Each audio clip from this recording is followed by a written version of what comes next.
नमस्कार मित्रों। आज हम बात करेंगे चंद्रमा की, सभी भावों में चंद्रमा की। यहाँ पे हम राशियों को नहीं ले रहे हैं, जैसे सूर्य के टाइम में देखा था अपन ने, वहाँ पे भी राशियों को नहीं लिया था। अलग अलग राशियों में अलग अलग प्रभाव होता है, अपन केवल भावों की बात कर रहे हैं और लग्न कुंडली से देखेंगे। लग्न कुंडली में पहला भाव यही होता है, दूसरा, तीसरा, चौथा, पांचवा, छठा, सातवां, आठवां, नौवां, 10वां, 11वां, 12वां, यही भाव होते हैं लग्न कुंडली। ठीक है ना। वैसे चंद्रमा जिस राशि में बैठा होता है वो चंद्र कुंडली कहलाती है। सूरज जिस भाव में बैठा होता है, जिस राशि में बैठा होता है वो सूर्य कुंडली कहलाती है। और इनको तीनों को मिला के जो सुदर्शन चक्र बन जाता है, जो आपका जन्म की जो लग्न कुंडली है वो आपका ओवरऑल पर्सनैलिटी को बताती है, शरीर को बताती है। चंद्रमा आपके मन की स्थिति बताता है और सूर्य आपकी आत्मा के बारे में बताता है, आपकी आत्मा की स्थिति के बारे में। तो ये तीनों चीज़ें, मन, शरीर और आत्मा, ये मुख्य होते हैं। तो ये तीन कुंडलियाँ मुख्य मानी जाती हैं ज्योतिष के अंदर।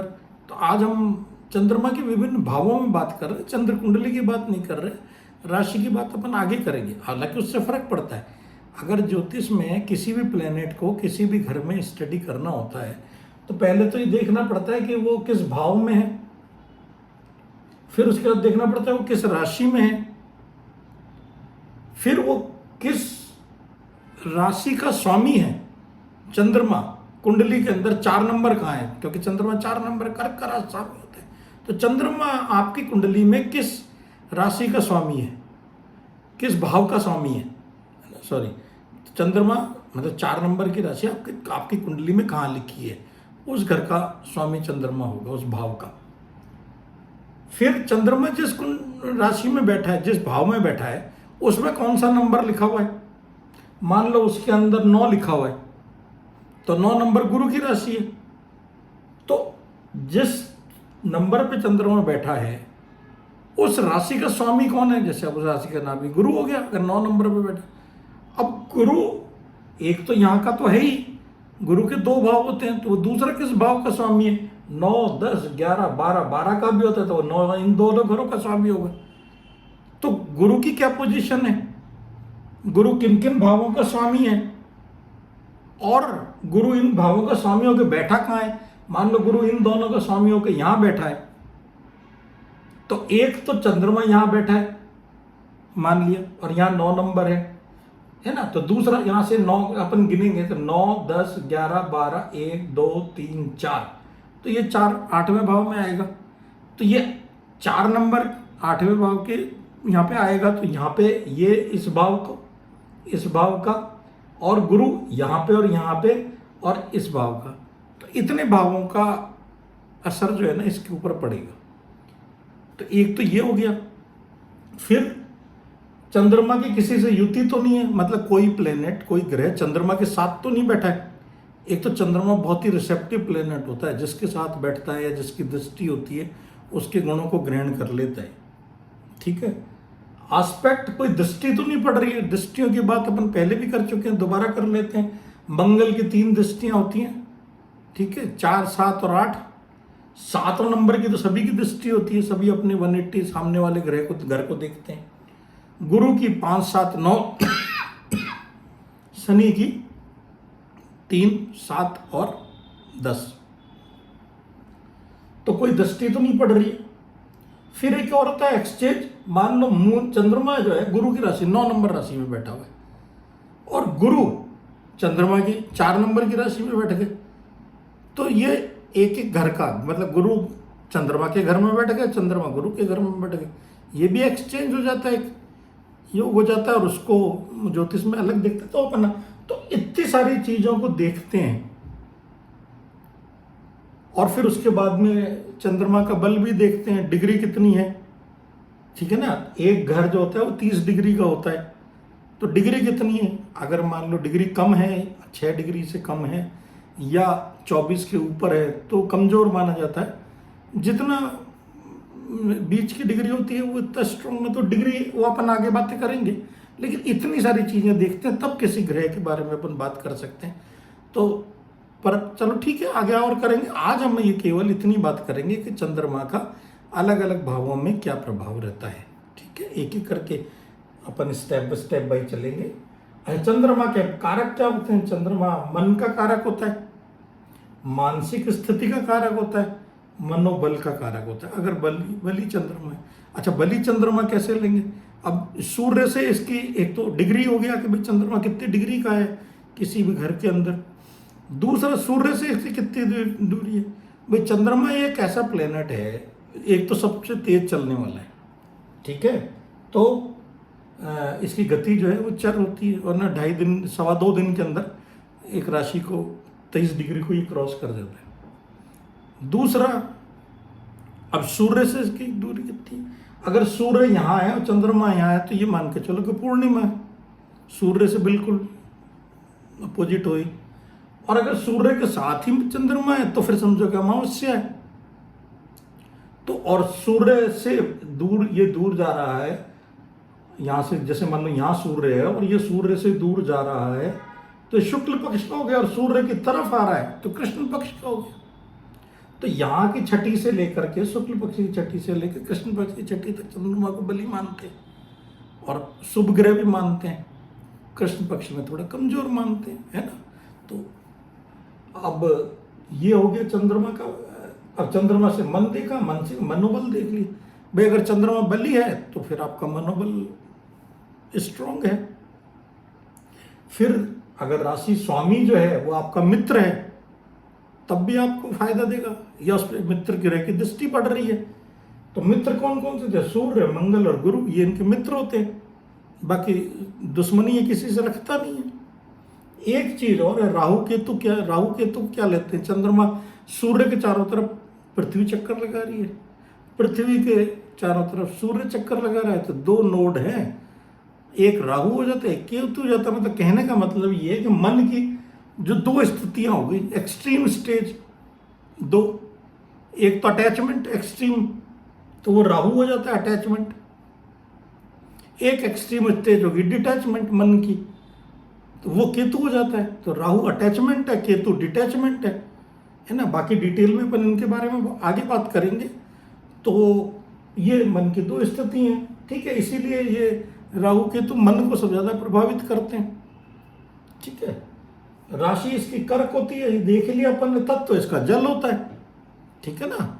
और गति चर होती है, उच्च ये 2 नंबर की राशि वृषभ में होता है ना। इसके फल बड़े अच्छे मिलते हैं। और नीच ये वृश्चिक मतलब कम फल मिलते हैं, नीच के मतलब, लेकिन फल कमजोर जो होता है ये वृश्चिक में होता है, ठीक है। हालांकि इसके मित्र की राशि है, लेकिन ठीक है, गुण धर्म अलग अलग होते हैं, वो अपन आगे बात करेंगे। अब अगर पहला भाव, तो पहले भाव से क्या देखते हैं अपन? Overall personality. अब ओवरऑल पर्सनैलिटी में क्या आ गया आप? मन, मानसिक स्थिति, मनोबल तो देखते ही है भाई। अगर एक नंबर के अंदर यहाँ बैठा हुआ है और स्ट्रांग है तो मनोबल स्ट्रांग होगा, वीक है तो कमजोर होगा। और चंद्रमा से क्या देखते हैं? माता देखते हैं, घर देखते हैं, घर का सुख शांति देखते हैं। तो अब माता के क्या कैरेक्टरिस्टिक भाई अपन टिपिकल क्या लेते हैं? Nurturing and caring. माता कितनी सहनशील होती है, बच्चे को नर्चर करती है, केयर करती है, सारी उम्र करती है, मेहनत करती है, कुछ बोलती भी नहीं है, किसी कुछ कहती भी नहीं है ना। तो माता का स्वभाव जो है वो सारा का सारा ओवरऑल पर्सनैलिटी में इन लोगों में आ गया। जिनका चंद्रमा पहले भाव में बैठा है वो केयरिंग होंगे, नर्चरिंग होंगे, दूसरों की सेवा करने वाले होंगे, सहनशील होंगे, है ना। और अपने घर को बहुत पसंद करने वाले होंगे, घर की सुख शांति उनके लिए इस दुनिया में सबसे प्रिय होगी। और वाहन वगैरह भी देखते हैं 4th हाउस से, तो उनको वाहन सुख वगैरह भी मिलेगा, है ना। या उनके मन में होगा कि हाँ भाई वहाँ अच्छा वाहन हो, अच्छा घर हो। तो ये अगर पर्सनैलिटी के ये आ गए इसमें, तो ये चंद्रमा की पसंद हो गई, ठीक है। बाकी इन चीज़ों को तो फर्क पड़ेगा ही, युति का और किसकी दृष्टि है उसका। अगर चंद्रमा दूसरे भाव में हो, अब राशि अलग अलग बात करेंगे, दूसरे भाव में है तो दूसरे भाव से देखते हैं परिवार, वाणी, धन और भोजन। मेनली कारक तो बहुत होते, ठीक है, मेनली अपन इन चीज़ों को विचार करते हैं। अब चंद्रमा एक चीज़ है, जल तत्व है। अब यहाँ पे आ गया भोजन, तो लिक्विड, और चंद्रमा का रंग जो है वाइट लेते हैं, ठीक है। तो इनको वाइट लिक्विड बहुत पसंद है, और इससे इनको फायदा भी हो गया। इनको कहते भी हैं, अगर कोई वो हो तो भाई अपना, एक तो पहली बात है कि वेल हाइड्रेटेड रहो, चंद्रमा वाले खूब पानी पीते रहो, और वाइट लिक्विड जैसे दूध है, छाछ है, इस तरह की चीज़ें लेते रहो तो अच्छा रहेगा इनके लिए, है ना। तो और इनको प्रिय भी होती हैं चंद्रमा वालों को, जिसका 2 नंबर में हो। अच्छा, धन में इनका मन लगता है।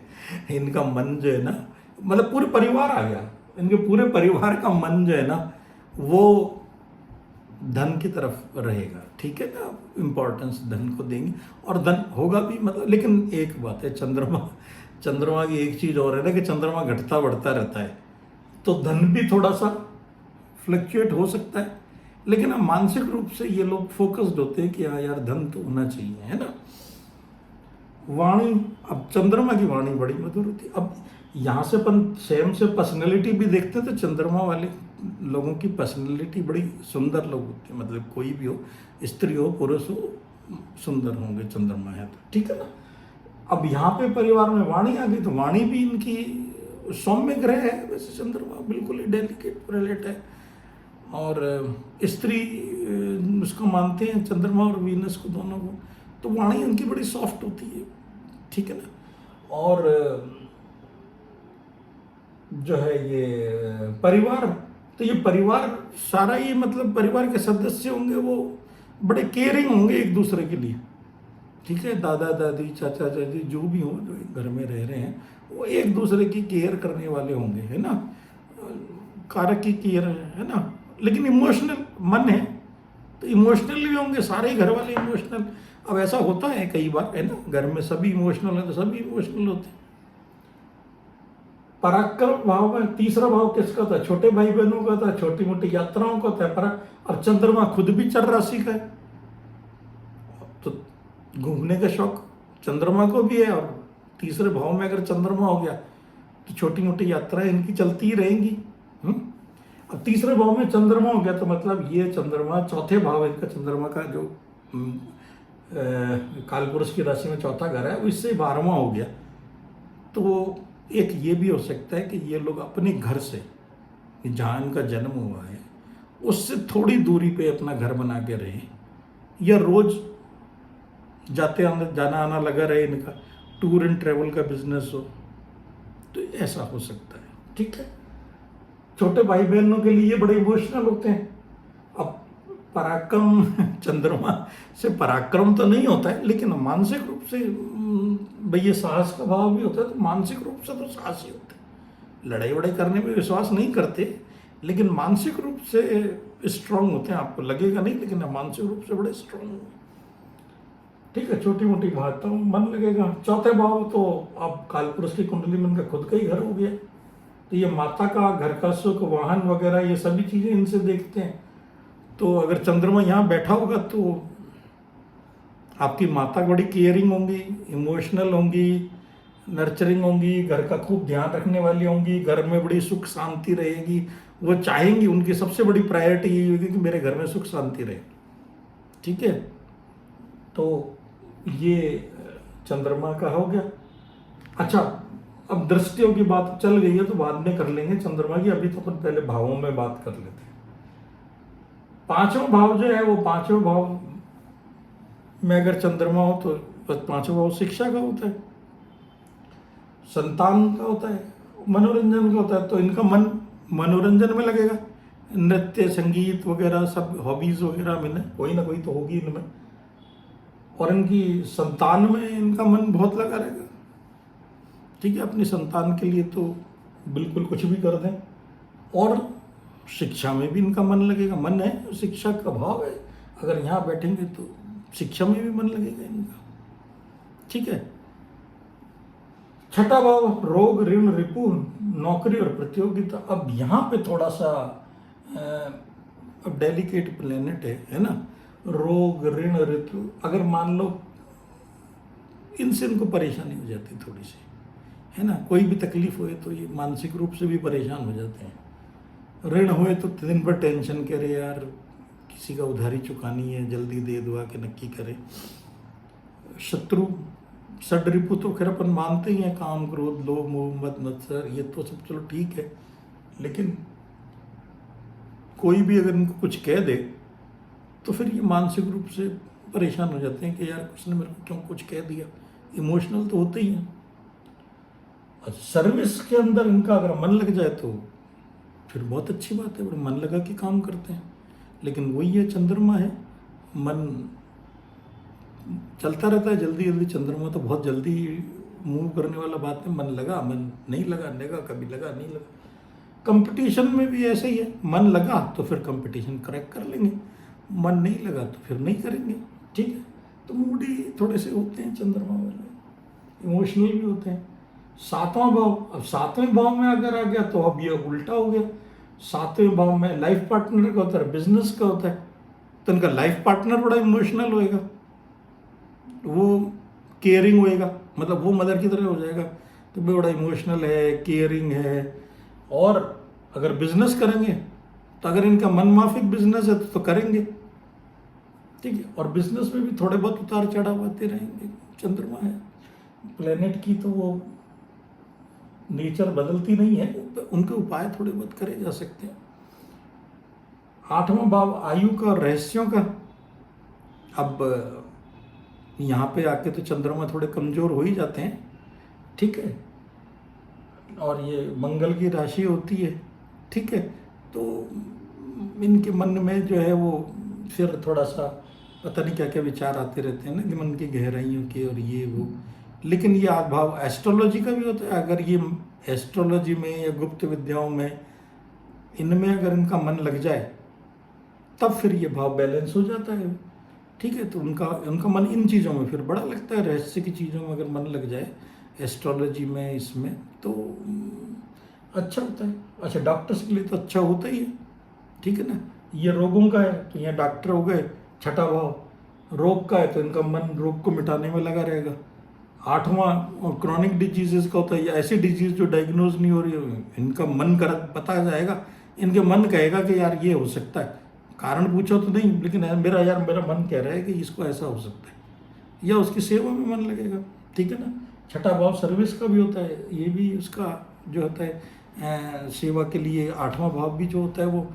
तो अब नवा भाव पिता का होता है, धर्म का होता है, भाग्य का होता है। अब यहाँ पे चंद्रमा आ जाए, ठीक है, तो पिता से भी इनका बड़ा जुड़ाव होगा। पिता की सेवा करेंगे, उनकी केयरिंग होंगे उनके लिए, है ना, इमोशनल भी होंगे। धर्म के प्रति भी बड़े इमोशनल होंगे, इनके धर्म के बारे में कोई कुछ कहे, है ना। और भाग्य, कालपुरुष की कुंडली में गुरु का भाव होता है, मित्र की राशि है। लेकिन अब चंद्रमा है, भाग्य भी थोड़ा बहुत फ्लक्चुएशन, चंद्रमा है तो कभी अच्छा कभी हो, चलता रहता है। लेकिन ठीक है, हाँ, वो बात नहीं। लेकिन अगर धर्म का ये वो करते रहेंगे, इनका मन अगर धर्म में लगा रहेगा तो भाग्य उन्नति करता रहेगा। या फिर तीर्थ यात्राएं करते रहेंगे, तीर्थ यात्राओं में भी मन लगेगा, उनसे भी इनके भाग्य की उन्नति होती रहेगी। अब ओवरऑल कर्म, 10वां भाव। अब 10वां भाव कालपुरुष की कुंडली में शनि महाराज का होता है। अब यहाँ पे आ गए मून, वही वाली बात है, कर्म में मन है नहीं है, कभी कभी है कभी नहीं है। लेकिन मन लग जाए तो फिर बहुत अच्छा काम करेंगे, ठीक है ना। तो लेकिन हाँ, क्योंकि बहुत ही डेलिकेट प्लैनेट है, गलत काम जनरली नहीं करते ना, ठीक है, क्योंकि फिर भी मानसिक रूप से परेशान हो जाते हैं, ठीक है। तो इसलिए ये जो है। और 11वां भाव लाभ भाव में तो सारे ही ग्रह अच्छा कम थे। तो अब इनको माता से लाभ हो सकता है, ठीक है। और सोशल सर्किल, फ्रेंड्स वगैरह, सोशल सर्किल जितना बड़ा हो उनसे भी लाभ हो सकता है इनको, ठीक है। और ये अपने सोशल सर्किल के लिए केयरिंग होंगे, ठीक है। और इनका मन इस पे लगेगा कि यार जो मैं काम कर रहा हूँ उसमें मुझे लाभ क्या होगा। अगर लाभ दिखेगा तब तो फिर ये मन लगा के काम करेंगे, है ना। तो ऐसा भी हो सकता है। 12वां भाव मोक्ष का होता है, अगर इसमें मन लग गया तो फिर तो मोक्ष के लिए भी, प्राप्ति के लिए प्रयास काफ़ी कर सकते हैं। हॉस्पिटल का भी होता है तो हॉस्पिटल के काम में इनका बड़ा मन लगता है, हॉस्पिटल सेवा, नर्सिंग वगैरह का हो, डॉक्टर का हो, बड़ा अच्छा, मतलब ये लोग बड़े अच्छे वो होते हैं। विदेश में, अब विदेश जाने का मन लगता है, अगर विदेश में चले गए तो वहाँ पे भी मन लग सकता है इनका, वहाँ पे घूमने घूमने का भी हो सकता है, या फिर वहाँ पे अगर बसने का भी हो सकता है, दूसरे ग्रहों की पोजीशन भी देखते हैं। लेकिन अगर इन्होंने यही है कि हानि का भी यही भाव होता है, तो थोड़ा अगर मान लो हानि हो गई तो फिर ये जल्दी उदास भी हो जाते हैं, तो फिर इनको थोड़ा सा चाहिए कि वो करें। अब अपन ये भी देख लेते हैं कि भाई किस से हर कोई की 7वीं दृष्टि बैठे, यहाँ से बैठा तो इनके 7वीं दृष्टि पति विवाह होगी, तो वो वही वाली बात है कि इमोशन सारे सामने वाले भाग्य जो है ना, ये उसको 7वें घर को देखेंगे। ठीक है, बात तो अपन कर ही चुके हैं, जिस भाव पे इनकी दृष्टि पड़ेगी, अगर शुभ चंद्रमा है तो उस भाव को शुभता प्रदान कर देंगे। तो ये था चंद्रमा के लिए सभी भावों में। मिलते हैं अगले बार अगले वीडियो में। अगर ये आपको वीडियो पसंद आया तो please like, share and subscribe. धन्यवाद।